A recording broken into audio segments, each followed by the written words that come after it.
मुझे इस इलाके में रहते हुए तकरीबन 15-16 साल हो चुके थे, इसलिए मैं यहाँ रहने वाले तकरीबन तमाम ही अफराद से वाकिफ़ था। यहाँ दरमियाने दर्जा के लोग रहते थे। इन सब के दरमियान ख़ास मेल जोल था और मुश्किल वक्त में सब एक दूसरे के काम आते थे। मैं अपनी तारीफ़ तो नहीं करूँगा, लेकिन मैं भी बेलौस और बेखजाना लोगों के काम आता था और हत्ता मकान मोहल्ले के मसाइल हल करने की कोशिश करता था, जिसकी वजह से लोग मुझ पर एतमाद करते थे। मेरी अपनी फैमिली भी थी, मेरे बच्चे शादीशुदा और मैं पोते नवासियों वाला था। असर के वक्त मैं अमूमन मस्जिद में ही बैठ जाता और लोगों के मसाइल सुनकर उन्हें हल करने की कोशिश भी करता। यही वजह थी कि लोग मुझसे अपने घरेलू मसाइल भी डिस्कस कर लेते थे। कुछ दिनों से मोहल्ले की एक सड़क के किनारे, जो कच्ची आबादी की तरफ जाती थी, वहाँ दरख्त के नीचे एक शख्स को बैठा देख रहा था। ना जाने वो कौन था, कौन सा ही मस्त पागल या दीवाना या फिर नाकाम आशिक, सर झुकाए अपने ख्यालों में गुम बैठा रहता था। मोहल्ले के लोग आते जाते उसे देखते थे, लेकिन उस शख्स ने किसी से कुछ मांगा नहीं था। लोगों ने भी उसे नज़रअंदाज कर दिया। उसकी उम्र का भी दुरुस्त अंदाज़ा नहीं होता था, क्योंकि वो छजड़ी बाल बड़ी हुई दाढ़ी के साथ ज़्यादातर घुटनों के मुँह छुपाए बैठा नजर आता था। कभी कभी मोहल्ले के बच्चों ने उसे छेड़ने की कोशिश की, उसे पत्थर मारे तो उसने उन्हें डांट कर भगा दिया। फिर कुछ लोगों ने आते जाते उसके पास सिक्के डालने शुरू कर दिए तो उसने उन्हें उठाकर फेंक दिया। इससे अंदाज़ा हुआ कि वो फ़कीर भी नहीं था। मेरे जहन में सवाल उठता था कि वो कौन था। मैं मुसलसल एक अरसे से देख रहा था। वो एक मसरूफ़ सड़क थी और नौजवान लड़कियों और ख़वातीन का आना जाना भी लगा रहता था, लेकिन उसने कभी किसी को तंग न किया। तो मुझे कुछ तजस्सुस हुआ और मैं एक दिन उसके पास पहुंच गया। पहले तो वो घंटों में सर दुबाए बैठा रहा, फिर मेरे प्यार बड़े नरम लहजे ने उसे सर उठाने पर मजबूर कर दिया। जैसे उसने सर उठाया, मुझे अच्छी खासी हैरानी हुई, क्योंकि वो बुजुर्ग नहीं बल्कि जवान आदमी था। मुझे तहस्सुस हुआ हर इस उम्र में इसके साथ क्या हुआ कि वह दुनिया से ही बेजार हो गया। मेरे बहुत पूछने पर उसने बताया, मेरा नाम साजिद है। मेरे माँ बाप का इंतकाल बचपन में ही हो गया था। मुझे और मेरी छोटी बहन को मेरे चचा ने पाला था, सिर्फ इसलिए कि वो हमारा मकान हथियाना चाहते थे। वो हम दोनों बहन भाई पर बहुत जुल्म करते थे और हम उनका जुल्म बर्दाश्त करते थे। फिर जब हम जवान हुए तो चचा ने मेरी बहन का रिश्ता बड़ी उम्र के आदमी से कर दिया, क्योंकि वो अमीर शख्स था। गोया चचा ने मेरी बहन को फ़रोख्त कर दिया। उसी शख्स ने भी बहन पर इतने जुल्म किए कि वो डिलीवरी के दौरान अल्लाह को प्यारी हो गई। फिर चचा ने मुझे घर से निकाल दिया। मैंने जैसे तैसे से करके अपनी पढ़ाई मुकम्मल की और नौकरी करके अपने दोस्त के साथ रहने लगा। इसी दौरान मुझे एक लड़की मिली। वो मेरे मोहल्ले की रहायशी थी। हम दोनों में पहले दोस्ती हुई, जो बाद में रफ्ता रफ्ता मोहब्बत में बदल गई। मैं उसे शादी करने की खातर इतनी मेहनत करता रहा, लेकिन मेरी मोहब्बत हार गई और दौलत जीत गई। उसके बाप ने एक दौलतमंद लड़के से उसकी शादी कर दी। इतने अच्छे रिश्ते पर उस लड़की ने भी फ़ौरन आके फेर ली। इससे आखिरी बार बात करने गया, मगर उसके बाप को पता चल गया और उसने मुझे मोहल्ले के लड़कों से पिटवाया और मुझे सीढ़ियों से धक्का देकर गिरा दिया।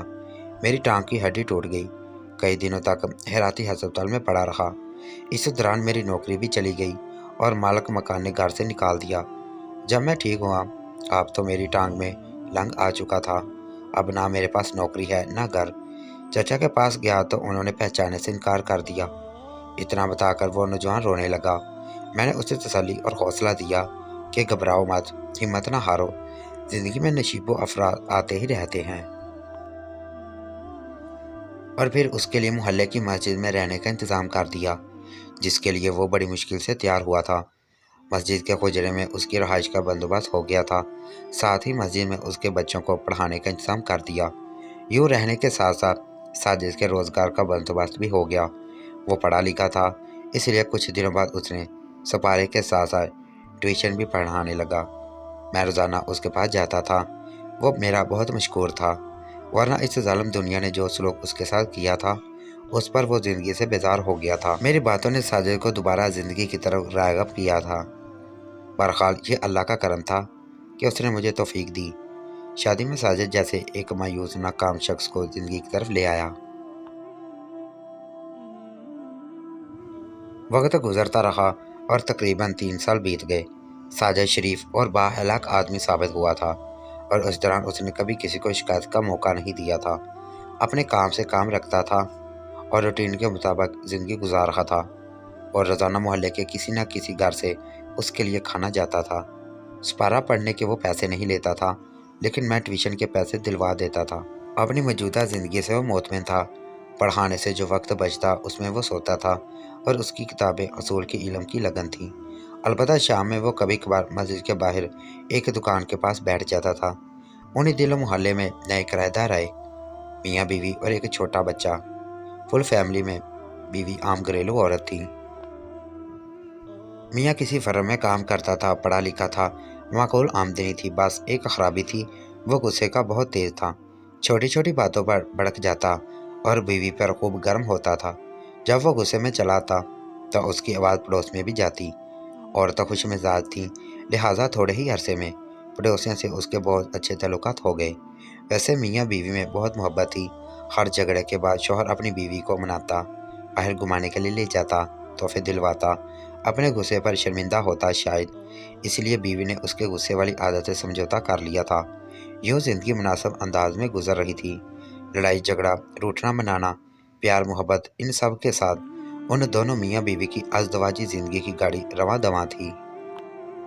उनके घर से हफ्ते में कम से कम एक बार ज़रूर शौहर के चिल्लाने की आवाज़ आती थी, जिसके लिए पड़ोस वाले ज़हनी तौर पर तैयार होते थे।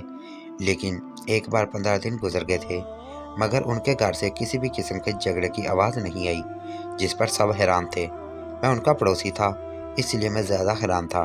फिर मैंने सोचा शायद शौहर आदल को अकल आ गई है, इसलिए अपनी बीवी शगुफ्ता पर गुस्सा करना छोड़ दिया है। मज़ीद एक हफ़्ता गुजरा तो मैंने अपनी बेटी को उनके घर भेजा कि कहीं वो बीमार ना हो, मगर बेटी ने बताया कि वो शायद अपने मेके गई है। इस रोज मैं घर आ रहा था कि सामने से आदल की गाड़ी आती नजर आई। मेरे पास ही रोकी, सलाम के बाद कहने लगा, आपसे कुछ बात करनी है। हाँ हाँ ज़रूर मियाँ, क्या बात है? मैंने खुशी दिली से कहा। शायद उसे कोई उलझन थी जो उसके चेहरे से अयां थी, कोई ऐसी बात जो वो अपने घर में भी किसी से नहीं करना चाहता। वो मुझे लेकर एक करीबी होटल पे आ गया। कहने लगा, शाकर साहब, बात दरअसल ये है। वो कहते कहते रुक गया। अरे मियाँ, क्यों रुक गए? बोलो, क्या मसला है? बेफिक्र रहो, तुम्हारी बात कहीं नहीं जाएगी। शाबाश, घबराओ नहीं, शायद हमारे ज़रिए से तुम्हारा मसला हल हो जाए। मैंने उसे हौसला दिया तो उसके चेहरे पर कुछ एतमानान आया। आप तो जानते हैं मेरी गुस्से की आदत है और मैं गुस्से में कुछ नहीं पता चलता कि मैं क्या बोल रहा हूँ। मैं फिर रुका, मैं कोई मुदाखलत नहीं की और उसके दोबारा बोलने का मुंतज़िर रहा। उस दिन हसन भी मुझे गुस्सा आ गया था। शगुफ्ता वैसे तो खामोश रहती है, लेकिन उस रोज़ भी जवाब देने लगी। उसके ज़ुबान चलाने पर मुझे मज़ीद गुस्सा आ गया और मैंने उसे गुस्से में तलाक दे दी। मैं उसकी बात सुनकर हक्का बक्का रह गया। मियाँ, यह क्या कर दिया? आदर शर्मिंदा और निडाल सा नज़र आ रहा था। मुझसे बड़ी गलती हो गई, अपना गाड़ तो तोड़ना नहीं चाहता। मैं शगुफ्ता से बहुत प्यार करता हूँ, तो मियाँ अब क्या हो सकता है? तुमने तो अपने हाथों अपना घर ख़राब कर लिया, और अब क्या चाहते हो? मेरी समझ में तो कुछ नहीं आ रहा। आप बताएं। उसने पुरउम्मीद नज़रों से मेरी तरफ देखा। अब हलाले के सिवा क्या रास्ता है? मैं तैयार हूँ, वह झट बोला। शायद वो ज़हनी तौर पर सब सोच कर आया था, बकौल उसके कि उसने शगुफ्ता से भी बात कर ली थी। मगर हलाला किससे हो, यह सवाल अपनी जगह अहम था। मैं रात भर सोचता रहा, आदल ने मुझसे ये बात क्यों की? अचानक मेरे जहन में ख्याल आया कि वो कहीं मुझसे तो नहीं चाह रहा। इस ख्याल के आते ही मेरा दिल बिल्लियों की तरह उछलने लगा। सच के शैतान आते देर नहीं लगती। मैंने अपने आप को तसल्ली दी कि मैं इसके एतमाद को ठेस नहीं पहुंचाऊंगा और ये राज भी अपने ही तक महदूद रखूंगा। हर किसी का घर बसाना तो सवाब का काम है। मैंने दूसरे दिन आदल से कहा, मैं तैयार हूँ। तो वह बहुत खुश हो गया। मुझे पता था आप मेरी मदद ज़रूर करेंगे। मैं अपने घर में किसी को नहीं बता सकता था।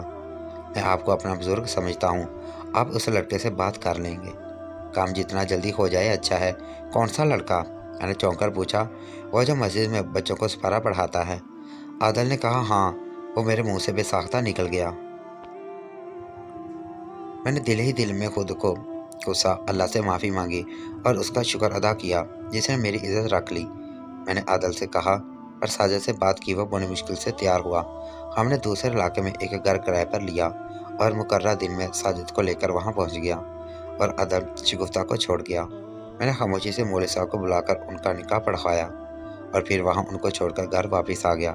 3 دن کے بعد ساجد کو شگفتہ طلاق دینا تھی، پھر وہ عدت گزار کے دوبارہ عدل کے نکاح میں آ جاتی۔ عدت کا دورانیہ وہ اسی فلیٹ میں گزارتی۔ عادل اسے خرچہ وغیرہ بھی بھجوا دیتا اور یہ اس کا حال پوچھنے کے لیے اس فلیٹ پر گیا، دیکھا تو وہاں تالا لگا ہوا تھا۔ یہ دیکھ کر میرے تو آسان خطا ہونے لگے۔ ساجد وہاں کسی کو جانتا نہ تھا، وہ شگفتہ کو لے کر کہاں گیا تھا۔ کافی انتظار کے بعد جب کوئی نہ آیا تو میں مالک مکان کی طرف گیا۔ وہ مجھے دیکھتے ہی کہنے لگا، ارے صاحب، وہ آپ کے رشتہ دار تو اسی دن چلے گئے تھے، شاید انہیں گھر پسند نہیں آیا۔ یہ سن کر پیروں تلے سے زمین سرک گئی۔ مالک مکان مزید بتانے لگا، یہ خط آپ کے نام دیا ہے۔ وہ خط میرے ہاتھوں میں تھما کر چلا گیا۔ میں نے لرزتے ہاتھوں سے خط کھولا، اس میں لکھا تھا، شاکر صاحب، آپ کا بے حد شکریہ، آپ نے بہت نیکی کا کام کیا ہے کہ میری محبت مجھے واپس دلوا دی۔ شگفتہ وہی لڑکی ہے جسے میں چاہتا تھا۔